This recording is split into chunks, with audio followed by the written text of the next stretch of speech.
Does it take you an average to make all of the jewelry that has been ordered? I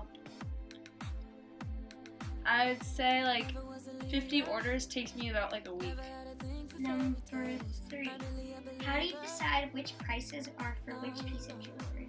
So based on how much I spend and how long it takes me, they're gonna be more expensive. Like the simple things are cheaper. The things that are more difficult and cost more are more expensive. Number 4. What is your favorite breakfast food and Egg and cheese or avocado toast. If you follow me on TikTok, then you know that I love my avocado toast. And the last question. Are we gonna get tracking numbers when our orders ship? Yes, you can track them on your Etsy account. But yes, I do custom orders on my Etsy shop. You can ask me about those, and yeah, that is all. If you like this video, give it a thumbs up, and if you aren't subscribed already, go ahead and click the subscribe button, and leave a comment or a question down below for my next video, and be sure to follow nick.maz on Instagram.